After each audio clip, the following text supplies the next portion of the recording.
on continue de passer en revue les plus grandes entreprises françaises en termes de market cap. Les paramètres du screener, ici, on prend le iShares MSCI France qui agrège les plus grosses sociétés françaises par capitalisation.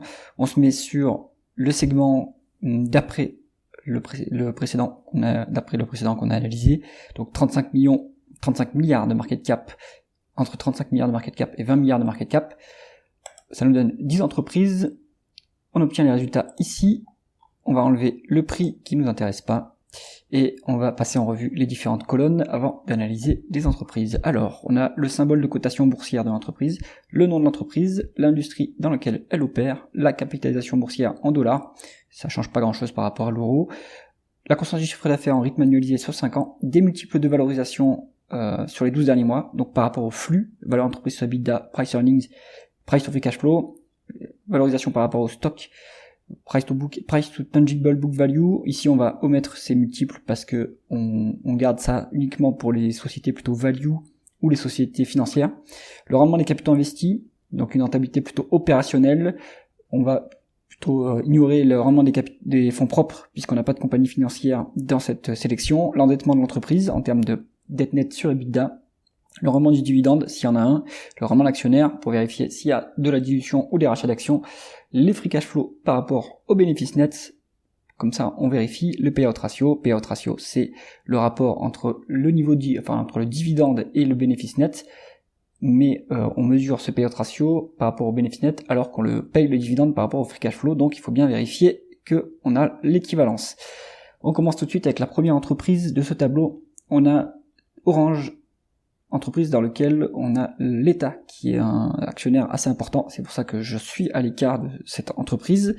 On est sur les télécoms, 39 milliards de market cap, décroissance en rythme annualisé sur 5 ans, on a à moins 1%, hein, c'est un secteur qui est très mature, plutôt stable, il y a même trop d'acteurs en France sur les télécoms, donc il n'y a plus de croissance.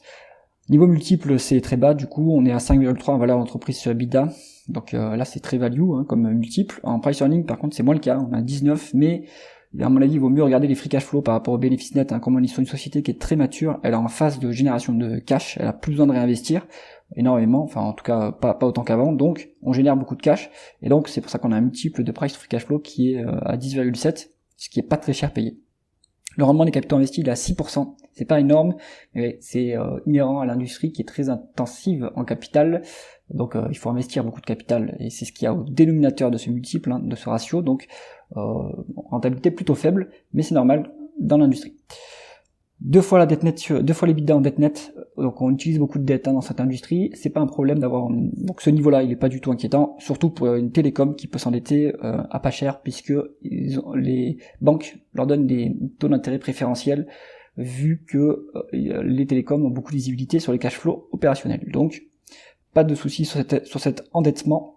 Le rendement du dividende est à 5,9%, attention qu'il y a un petit peu de dilution puisqu'on est à 5,65 en rendement de l'actionnaire. Le payout ratio, il est à 89%, ce qui peut paraître élevé, toutefois, si vous regardez les free cash flow, en fait, on est bien plus élevé que les bénéfices nets. Donc, à mon avis, on est plutôt à 60-65% de payout ratio en termes de free cash flow. Ce niveau est soutenable. Maintenant, il va pas augmenter beaucoup plus. Bon, Orange à l'écart, rien que parce qu'il y a l'État au capital. Ensuite, on est sur Legrand. Donc, on est sur les équipements électriques. 29 milliards de dollars de market cap, 5,5% de croissance en rythme annualisé sur 5 ans, c'est comparable aux concurrents Schneider Electric, donc la croissance est plutôt modérée sur Legrand. Elle va peut-être accélérer à mon avis aussi avec la thématique électrification et l'IA et les data centers, donc à suivre. On est sur des multiples qui sont plutôt... Alors sur la valeur d'entreprise sur EBITDA, on est quand même assez cher, à 15,7. En price earning, on n'est pas si cher que ça, vu qu'il y a de la croissance, pareil pour les free cash flow. Les large cap en général sont mieux valorisés que les mid ou les small cap, donc ici on n'a pas énormément de croissance, mais des multiples relativement élevés, mais c'est parce qu'on est sur une large cap. 9,7% de rendement des capitaux investis, ça c'est tout à fait bon pour une société assez industrielle.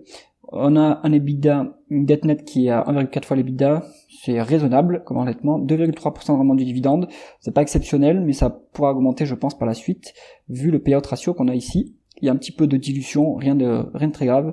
Free cash flow plus élevé que les bénéfices nets, donc je pense qu'on peut encore augmenter un petit peu le dividende sur Legrand, surtout que s'il y a de la croissance, on pourra faire monter les free cash flow, et donc aussi le dividende. Donc Legrand, c'est pas si mal comme dossier si vous aimez la croissance.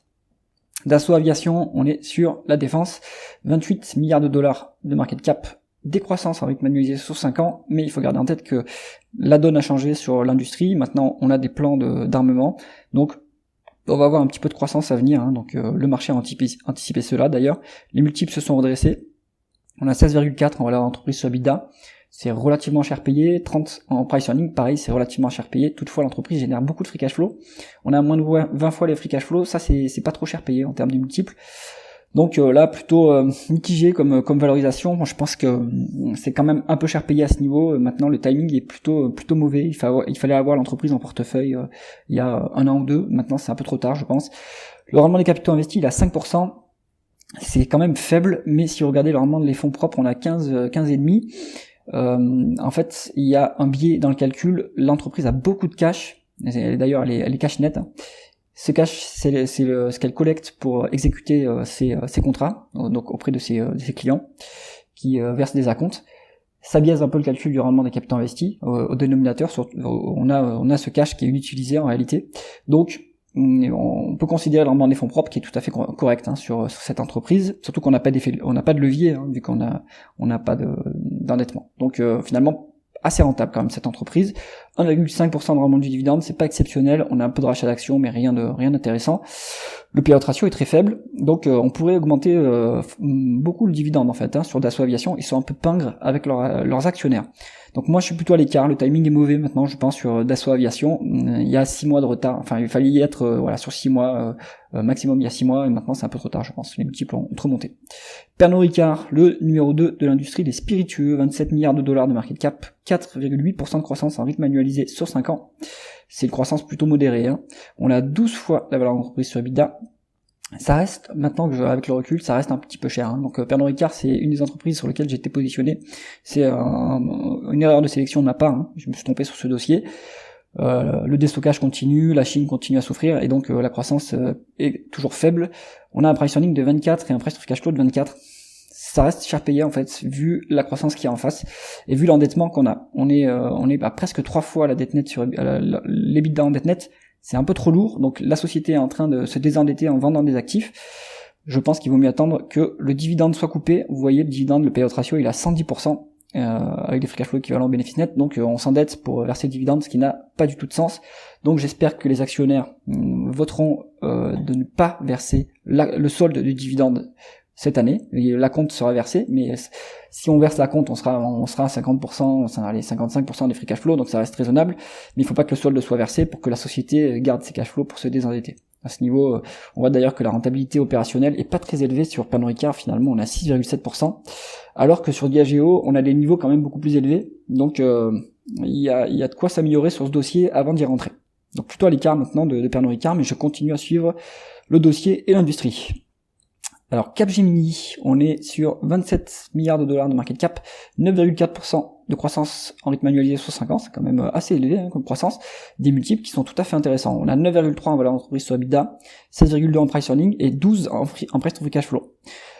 Les free cash flow sont plus élevés que les bénéfices nets, ça c'est conjoncturel parce que les ESN sont en cycle baissier, donc il y aura une décroissance même, ou en tout cas une croissance assez molle, et donc on n'a du coup pas forcément d'opportunité d'investissement. Donc on dégage des free cash flow puisque on n'a pas besoin de cash. Ce qui est malin sur Capgemini, c'est que vous voyez ici, il verse un dividende, d'accord, 2,4%, c'est intéressant, mais pas exceptionnel. Mais le rendement de l'actionnaire est 4,4%. Il y a des rachats d'actions en fait, donc ils utilisent une partie des free cash flow pour acheter des actions, pour soutenir le cours et la valorisation, ce qui est tout à fait intéressant et tout à fait bon comme allocation du capital, vu que c'est un bas de cycle qui va pas durer éternellement, donc on peut soutenir le cours de l'action avec des rachats et des annulations. 10% de rendement des capitaux investis, c'est tout à fait bon. Après, c'est une industrie qui a pas besoin de beaucoup d'actifs, et en plus, elle est à BFR négatif, cette industrie. Alors Capgemini, il faut vérifier, mais je pense que Capgemini aussi ont un BFR négatif, c'est-à-dire qu'ils touchent les acomptes sur les contrats, ils ont du cash avant d'exécuter les contrats. Donc ils ont pas besoin de beaucoup d'actifs pour faire tourner la machine, donc c'est très bien. Bonne rentabilité des capitaux investis du coup. Une fois les EBITDA en dette nette, c'est pas très lourd comme endettement, d'ailleurs ça va continuer à baisser si on dégage autant de cash. Donc pour moi, Capgemini c'est très bon. En plus on voit que le payout ratio est pas très élevé, avec des free cash flow plus élevés que les bénéfices nets. Bon, en fait, on utilise quand même une partie des free cash flow pour acheter les actions, hein, donc le dividende, en tout cas, il est très soutenable à ce niveau et il peut augmenter, même s'il y a des rachats d'actions d'ailleurs. Donc Capgemini, bon dossier, moi je pense qu'il faut le mettre en watchlist hein, pour creuser ça plus en détail. Veolia, on est sur les services aux collectivités, 27 milliards de dollars de market cap, 10,4% de croissance en rythme annualisé sur 5 ans. Ça inclut la fusion avec Suez, hein, donc attention, en organique, il n'y a pas de croissance hein, sur ce dossier. 7,6 fois la valeur d'entreprise sur EBITDA, ça c'est pas cher payé. 22 fois les bénéfices, 12,4 fois les free cash flow. C'est plutôt une société qui dégage beaucoup de free cash flow, parce qu'il n'y a pas de croissance. Donc en fait, on n'a pas besoin de réinvestir massivement dans l'entreprise pour continuer à faire de la croissance. On peut utiliser cash flow opérationnel pour faire des acquisitions et des free cash flow pour rémunérer l'actionnaire. Donc plutôt on va dire c'est des quasi-obligations en fait, hein, c'est ce genre d'entreprise. Donc 5,6% de rendement des capitaux investis, faible rentabilité. Mais comme on a beaucoup de leviers, on peut aller sur un rendement des fonds propres à 10,3%, ce qui est correct. La dette, est-ce que c'est critique à ce niveau? On est quasiment à 3 fois les l'EBITDA en dette nette. Moi, je pense que non. C'est comme les télécoms, on a de la visibilité sur les cash flows opérationnels, on a les contrats long terme, donc on peut avoir accès à des prêts avantageux, à des taux avantageux, donc c'est pas un souci, on peut aller jusqu'à 5 fois en fait l'EBITDA en dette nette sur ces dossiers. 4,4% de rendement du dividende, hein, c'est le principal attrait de cette entreprise. 3,4% de rendement d'actionnaire, donc dommage, hein, on neutralise le rendement du dividende par un peu de dilution, ça c'est pas incroyable. Free cash flow plus élevé que les bénéfices nets, donc le payout ratio, en fait, il est facialement élevé, mais en réalité, il est à 50, 55%, 60%. Donc c'est soutenable à ce niveau. Veolia, bien pour un rentier, quoique on a un peu de dilution, donc pas top, hein, plutôt pas intéressant à ce niveau. Si on a un multiple plus bas, c'est-à-dire un rendement du dividende qui est à peut-être 5,5%, là ça sera peut-être plus intéressant, mais actuellement c'est pas très intéressant. Ensuite on est sur Michelin, donc un leader mondial des pneumatiques. 26 milliards de dollars de market cap, 2,4% de croissance du chiffre d'affaires en rythme annualisé sur 5 ans. C'est pas très élevé, mais c'est un marché mature. On a aussi beaucoup de concurrence face aux Asiatiques hein, qui ont inondé le marché européen. Donc ça explique pourquoi on n'a pas une énorme croissance sur le dossier. Le multiple reflète cela d'ailleurs. On a 5,5 fois la valeur d'entreprise sur EBITDA, ce qui est value pour moi. 13,4 en price earning, ça c'est pas très cher payé, mais bon un petit peu, mais c'est parce que en fait on génère plus de free cash flow que de bénéfices nets, hein, donc il doit y avoir des dépenses non cash aussi qui impactent le résultat. 10,2 en price to free cash flow, hein, donc c'est pas très cher payé, hein, Michelin à ce niveau. 9,4 en rendement des capitaux investis, donc c'est bien géré, on est bien rentable quand même hein, à ce niveau, alors qu'on est quand même assez intensif en capital. 0,6 fois les l'EBITDA en dette nette, pas trop endetté, c'est bien à ce niveau. 4,3% de rendement du dividende, 5,7% de rendement actionnaire. Donc en plus, il y a des rachats d'actions. Le management, avec ses rachats d'actions, nous signale qu'il voit que qu'il pense que le cours est sous-évalué. Moi, je pense que c'est une bonne allocation du capital. On a des free cash flow plus élevés que les bénéfices nets, avec un payout ratio à 51%. Donc, on peut soutenir complètement cette allocation du capital. Je pense que Michelin, c'est un cours intéressant. Donc c'est un dossier à aller creuser à ce niveau. Je pense que ils savent, c'est un marché très difficile, hein, très concurrentiel, mais le management me semble compétent hein, sur ce dossier, donc je pense qu'on peut s'y intéresser. Publicis, on est dans donc la publicité traditionnelle, 25 milliards de dollars de market cap, 7,8% de croissance du chiffre d'affaires en rythme annualisé sur 5 ans. Donc c'est plutôt la croissance externe hein, sur Publicis, il y a un peu de croissance organique, mais c'est surtout via des acquisitions qu'on arrive à booster le chiffre d'affaires, la croissance du chiffre d'affaires. 8,4 en valeur d'entreprise sur EBITDA, c'est pas value presque, hein, on n'est pas si cher payé, 15 fois en price earning, pareil, c'est pas très cher payé sur ce multiple, et surtout en free cash flow, hein, 12 fois le price free cash flow, c'est pas très cher payé, sur une société qui est quand même assez qualitative, hein, on a un rendement des capitaux investis qui est à 11%, c'est pas très intensif en capital, donc on peut avoir une bonne rentabilité opérationnelle, 4%. Alors 0,4 fois les l'EBITDA en dette nette, donc ça va au prochain trimestre, à mon avis ça va passer cash net, excellent. 4% de rendement du dividende, 4,09 en rendement de l'actionnaire. Bon, il y a un petit peu de rachat d'actions, on pourrait peut-être l'augmenter puisque on voit que le payout ratio il a 51,4%. Donc le dividende est soutenable à ce niveau. On pourrait même peut-être l'augmenter un petit peu ou faire plus de rachat d'actions. Publicis à ce niveau, ça reste un bon dossier. Alors c'est moins une opportunité que, on va dire, il y a 1 an, 2 ans, quand les multiples étaient vraiment dépréciés, mais ça reste qualitatif sur un dossier pas très cher payé, avec un petit peu de croissance. Kering, le canard boiteux du luxe. Est-ce qu'on peut dire que c'est encore du luxe? Moi j'en doute un petit peu, hein. C'est pas du luxe pour moi, ils ont raté leur positionnement. Ils souffrent avec Gucci. 25 milliards de dollars de market cap, 1,6% de croissance en rythme annualisé sur 5 ans, ça fait pas le figure. Hein. Donc LVMH aussi a des problèmes sur la croissance, pas à ce niveau. Et Hermès, surtout, a beaucoup plus de croissance que Kering, hein, donc c'est incomparable. On n'est pas du tout dans la même typologie d'entreprise. Ici, on va être plutôt sur du textile. On n'est pas sur du luxe pour moi sur Kering. 9,3 fois en valeur d'entreprise sur EBITDA. C'est pas si cher payé, mais quoique 21 fois en price earning, 17 fois en price to free cash flow. On a un rendement du capital investi qui est médiocre, 5,6%. Vous regardez ces rendements chez LVMH ou chez Hermès, c'est incomparable, on est bien plus élevé.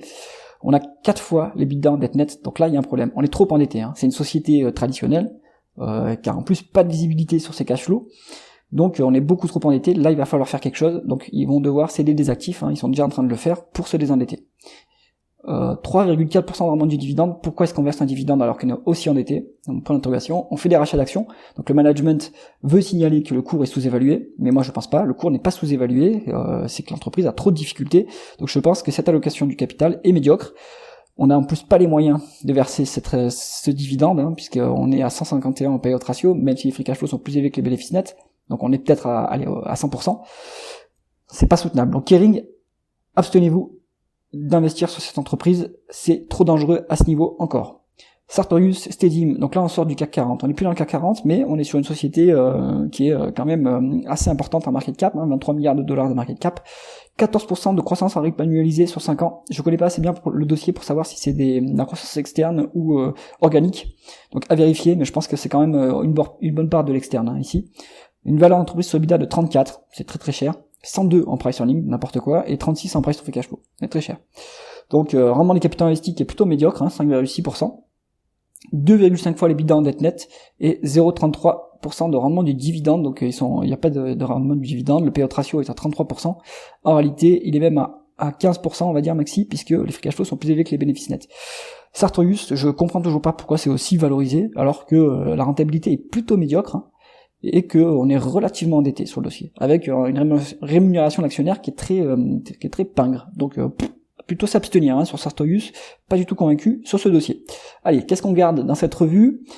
Si vous aimez la croissance, c'est pas si cher payé Legrand. Donc vous pouvez aller sur Legrand, enfin, en tout cas vous pouvez aller analyser Legrand plus en détail pour voir si ça correspond à votre portefeuille et à votre style d'investissement. Capgemini, moi je pense que c'est une bonne idée à aller creuser en ce moment. Les ESN sont en souffrance. Maintenant, ça se reflète dans les multiples, et le management sait que le cycle ne durera pas éternellement, donc il rachète des actions et pour les annuler.